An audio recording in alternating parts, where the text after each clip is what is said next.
સુરેન્દ્રનગરના થાનમાં મગફળીના ગોડાઉનમાં લાગેલી આગ પર ભારે જહેમત બાદ કાબુ મેળવાયો। આગની ઘટનામાં ટેકાના ભાવે ખરીદેલી મગફળી બળીને ખાક થઈ ગઈ છે।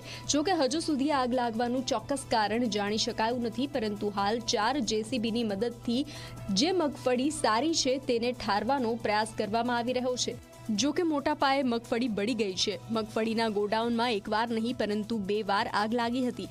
જે ગોડાઉન ભાડે રખાયું છે તેના પરથી વીજ લાઇન પસાર થઈ રહી છે, તેમ છતાં કેમ આવું ગોડાઉન ભાડે રાખ્યું તે સૌથી મોટો સવાલ છે। ગોડાઉન ભાડે રાખતા પહેલા તંત્રએ કેમ ચકાસણી ન કરી? આ ગોડાઉન CWC એટલે સેન્ટ્રલ વેરહાઉસ કોર્પોરેશનના ગોડાઉન હતા, એ અમે ભાડા ઉપર રાખ્યા હતા। ગઈકાલે સવારેમાં આગ લાગી છે। આ ગોડાઉનની અંદર અંદાજે 25,600 ગુણી મગફળીનો સ્ટોરેજ કરવામાં આવેલો હતો અને આગ લાગવાના કારણે આ મગફળી 100% બળી ગઈ છે। આગ કાબૂમાં 100% આવી ગઈ છે અને બીજા નંબરની અંદર CWC આ મગફળીનો 100% વીમા કવચ પણ લીધેલું છે।